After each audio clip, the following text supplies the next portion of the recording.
Focus, a weekly program about important issues and events in the two Virginias.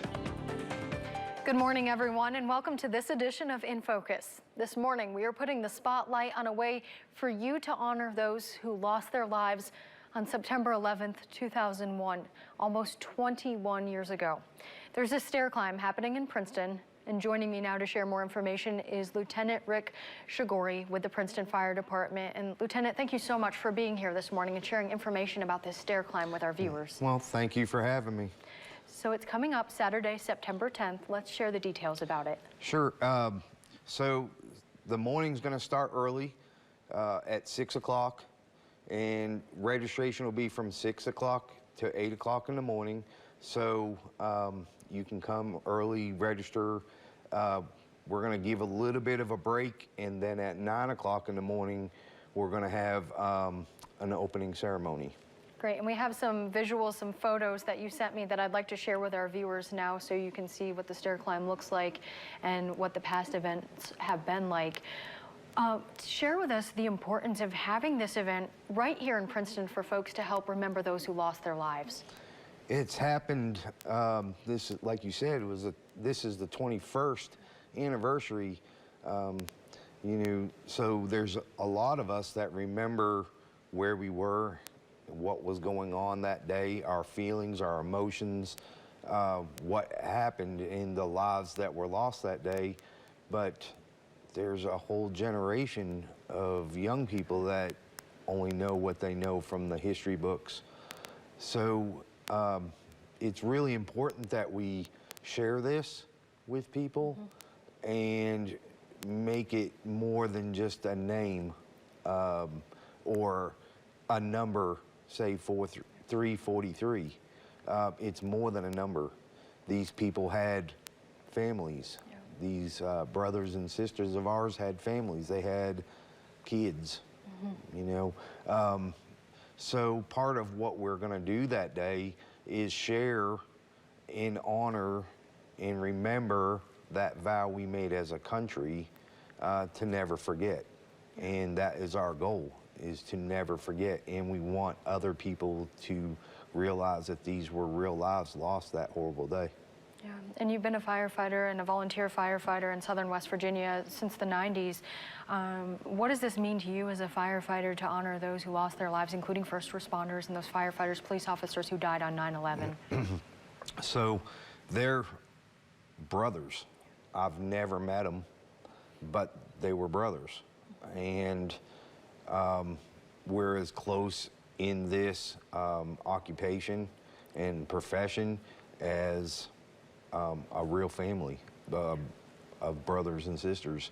So when you lose one, it hurts, it's painful, and you know, we work closely with law enforcement. We work closely every day with EMS.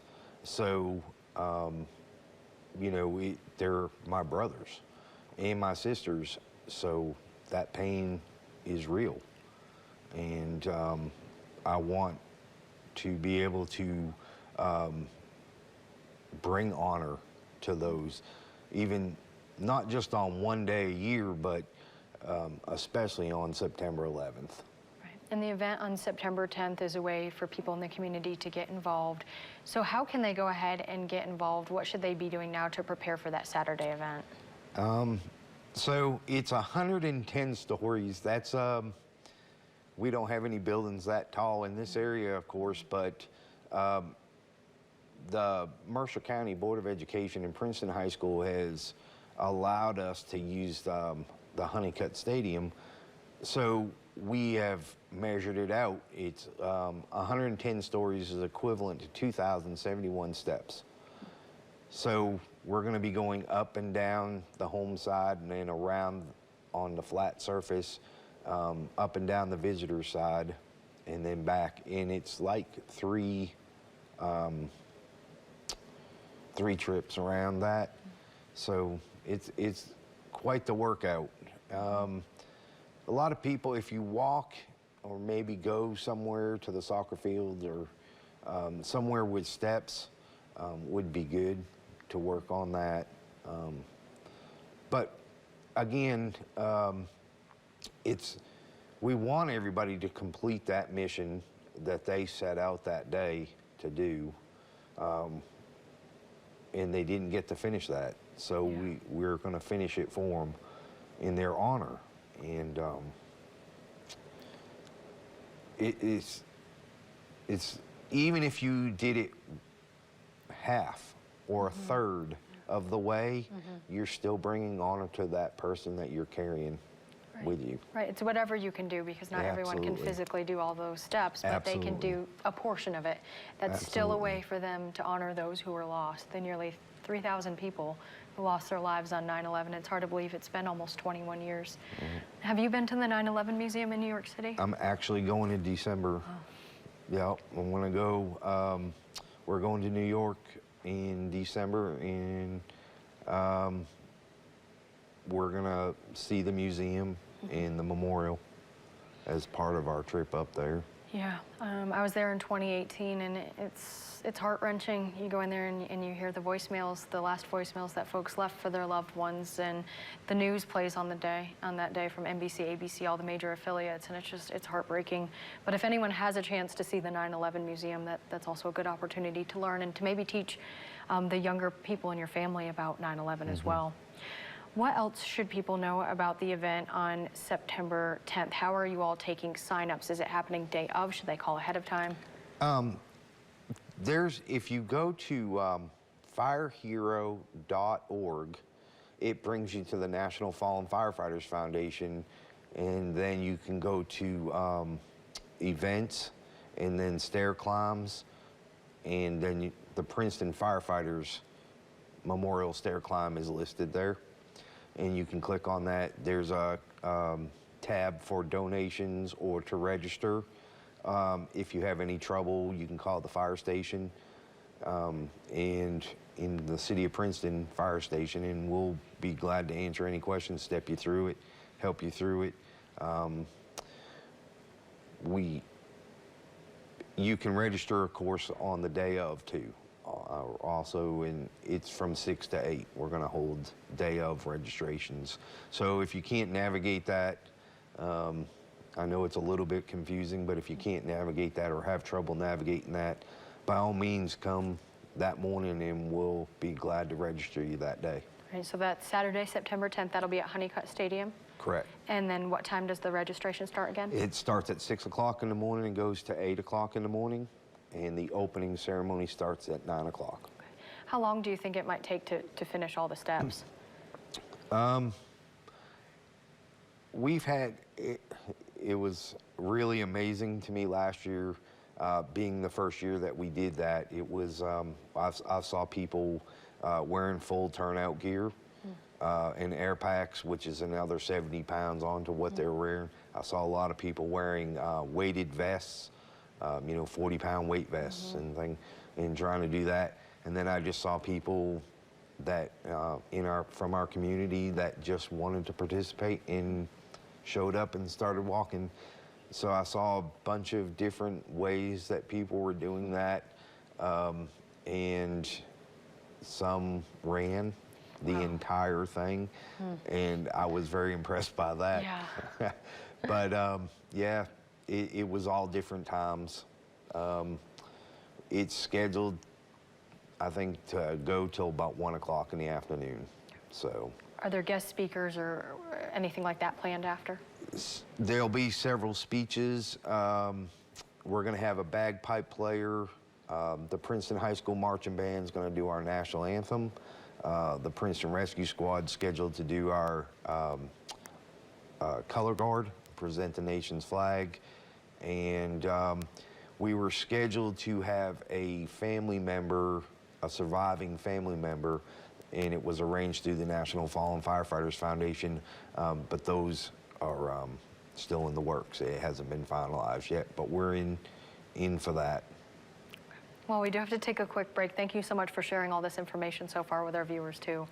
And we'll be right back right after this. Welcome back to this edition of In Focus, everyone. This morning, we're talking with Lieutenant Rick Shagoury with the Princeton Fire Department. There's a 9/11 Stair Climb coming up. It's a way for you to honor those who lost their lives on September 11th, 2001. It's coming up in Princeton at Hunnicutt Stadium. We've shared details with you about it. That's Saturday, September 10th, and it's 6 to 8 a.m. for the registration. Right. And then you can do the stair climb. And how many steps total was that again? It was 2,071 steps. Wow. And then, like you said, Lieutenant, some folks wear their full gear, some folks run, some folks walk, whatever you can do. Absolutely. Really, whatever you can do. So I want to ask you, share with our viewers what you were doing on 9/11, what you remember about that day. So I had gotten an early start that morning and had went to Walmart, and I was getting the oil changed in the vehicle. And at that time, the televisions were over near the automotive section. So I remember getting my vehicle there and doing all that, and I saw a big crowd of people around the TVs. So I walked over there and asked what happened, and they said, oh, a plane just hit the World Trade Center, and I thought, So I watched it. You think it's just like a tragic general aviation incident, and you know, it's interesting, but I was done and I wanted to go home, so I left. By the time I gotten home, the second plane had hit, and I knew then that this is not good. And of course, you're watching the firefighters go up and the police officers go up, and you're watching thousands of people that worked in those buildings coming out, and the fires. And you know, I think as it went on, the whole magnitude, the scope of what I was seeing, it's really just hard to comprehend. People hanging out windows that high up, and you know, the other tragic events that followed that. And of course, you know, you have the firefighters going up, and none of the elevators were working, so they were carrying you know, hose and bottles and air packs. So you know, 100+ pounds of gear up 110 stories. You know, you just, a lot of emotions with that day. Being a firefighter, very familiar with our equipment and our gear. And so when the buildings did come down, and it was deathly silent, even during the broadcast of it, you didn't see nothing but dust. But you hear that chirping sound. That chirping sound, it sounded like a field full of crickets, is actually the pass device that we have built into our air packs. So if we don't move for 30 seconds, it'll start sounding. And then the longer you're still, the louder it gets. Wow. And that is to enable other firefighters to find you. So all them chirping sounds, that sounds will haunt you if you know what it is. And that's 343 firefighters no longer moving. And that just, when you see that footage and I hear that sound, I know, I just know, and it is emotional that day as it is today. Tell.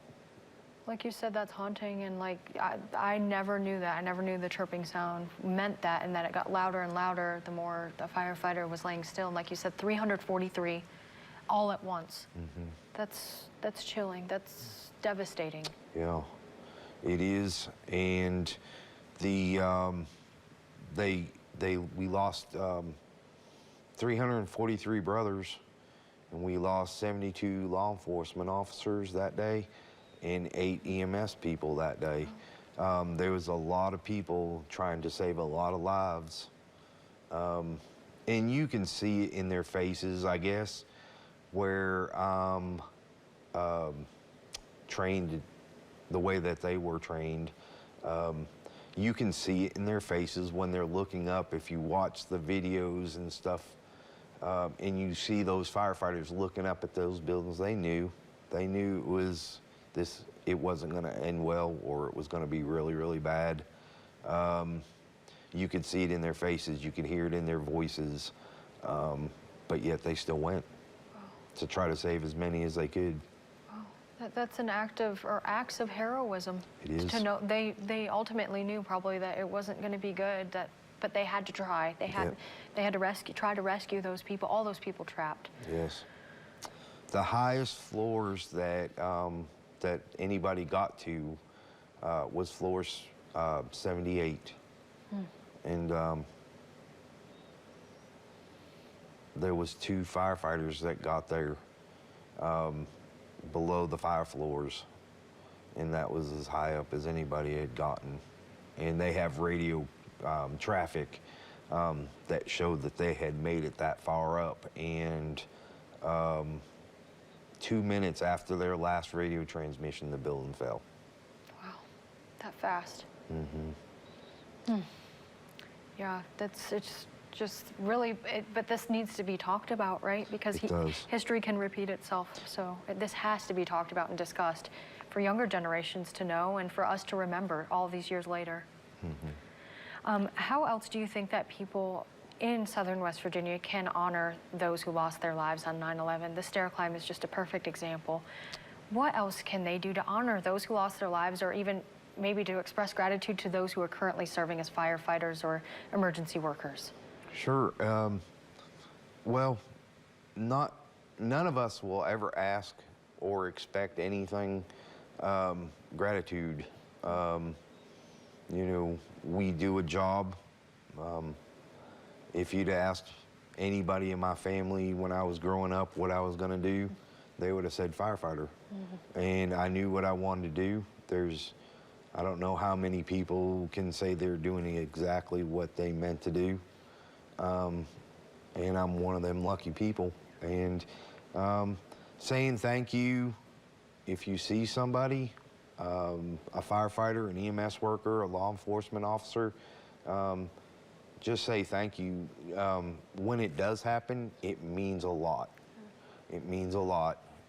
And we'll never ask for it, and we'll never expect it. But when you say it, it really digs deep inside your heart. And it does mean a lot to us.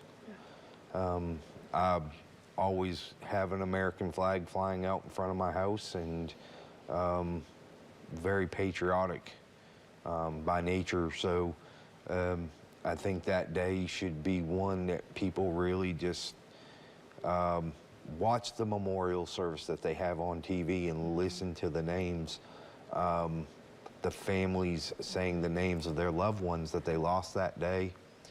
And every year I try to watch that.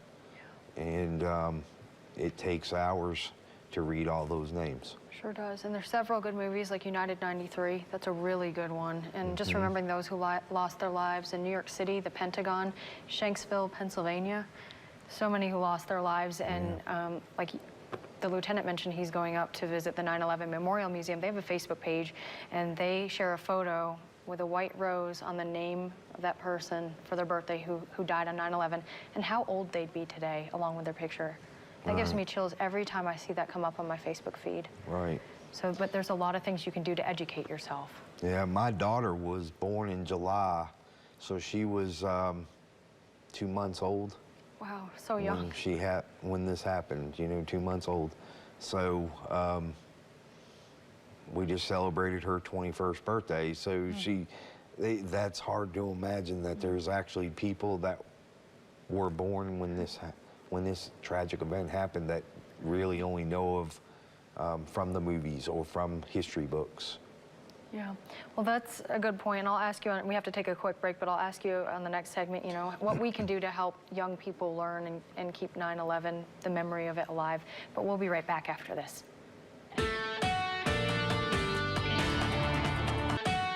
Welcome back to this edition of In Focus, everyone. This morning, we're talking about 9/11, the 21st anniversary. It's hard to believe, but it's coming up soon, just in a few weeks. Joining me once again is Lieutenant Rick Shagoury with Princeton Fire Department. And Lieutenant, you had mentioned in the last segment your daughter was just 2 months old when 9/11 happened. So as a parent, how do you go about educating your daughter who has no recollection of it other than through movies or reading about it online? How do you educate a young person like that? So we're they know that we're very involved with September 11th, and so they've participated in helping, you know, set things up, come up with ideas.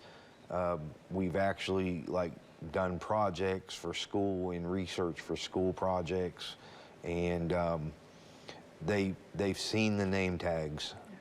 The name tags that we carry that day, like I said earlier, it's more than just a number. It's not 343. It's, you know, Michael Judge, the chaplain from, you know, that was killed. And, you know, so then that day of the climb, we have name tags or name badges that the Fallen Firefighters Foundation provided us with every single first responder that was lost that day. The 343 name tags, or they're going to have the face, that person's name, and what unit they served with, and we're doing it for the 343 firefighters, the 72 law enforcement officers, and the 8 EMS personnel that died that day. Last year, it was pretty amazing, and it is breathtaking, really, when you are setting the name tags and taking them out of the box, and you have to attach the clips to them. And I set it out, and we kept running out of room and adding a table. Wow. And run out of room and add another table. So I think there was a total of 3 8-foot tables, of the folding tables that to hold all the name tags. And when I took a picture of that, and when you look at that, it really just puts things in perspective. Yeah, and just imagine how many family members each of those people had that mourns their loss, right? So multiply that, quadruple it, and then some. Yeah. Each person had so many family members who cared about them. Right. Yeah, it's just not, you know, the brothers and sisters that we lost that day, of course, in our profession, but they left behind little kids. Yeah. They left behind wives, fathers, mothers, brothers, sisters. It really is a wake of pain that that day left. Yeah, it certainly is. That will last with these people their whole lives, the family members. Right. So how long has the stair climb been happening here in Princeton again? This is our second stair climb event, but and I might be wrong, but I think the National Fallen Firefighters Foundation started stair climbs in 2004. This is our second attempt at it. We loved it, got so much out of it personally that I was absolutely all about doing it again this year. So our department got together. We've had meetings and discussions with the city and a lot of help along the way. And as a fire department, we have really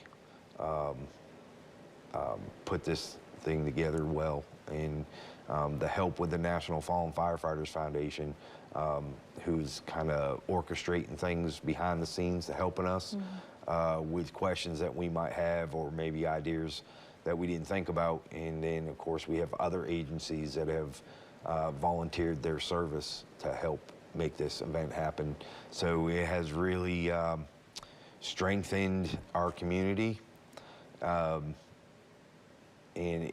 it's something that we want to do for our community. So even if you don't want to climb, if you just come and show up and watch. We had lots and lots of spectators last year. We gave out stick flags, and they just sat in the football bleachers and cheered on people as they were climbing. Yeah, that's a good point too. You can just encourage them, right? Because that's physically exhausting. Oh, so yes. Just encourage them to keep going. We have just a little bit of time left, a little bit over a minute. How many other fire departments are participating with Princeton with this event? Well, we've sent out, of course, we have 9 other fire departments in the county, but I'm sure we'll have help with that, you know, the people coming in participating. And we sent out 148 letters, 100 miles around our fire department. And they, I'm sure we'll have people from different states and fire departments coming and participating. So again, the details, we have Saturday, September 10th. If you want to participate, you can come out, try the stair climb yourself. As the lieutenant said, encourage people who are doing it. Registration 6 to 8 in the morning. Right. Again, Hunnicutt Stadium, Princeton, everyone welcome to come out. Thank you so much for sharing this information. Oh, thank you for having me. Yeah, and we really hope you do come out there to Princeton and just use this as a way to honor all those people who lost their lives on 9/11. As you said, 343 firefighters, and how many law enforcement officers? 72 law enforcement officers and 8 EMS personnel. Wow. And, of course, all the civilians. All the civilians, yeah, nearly 3,000 people. Well, Lieutenant Shagoury, thank you again for joining us this morning. Oh, thank you for having me. That does it for this edition of In Focus. We'll see you again next Sunday.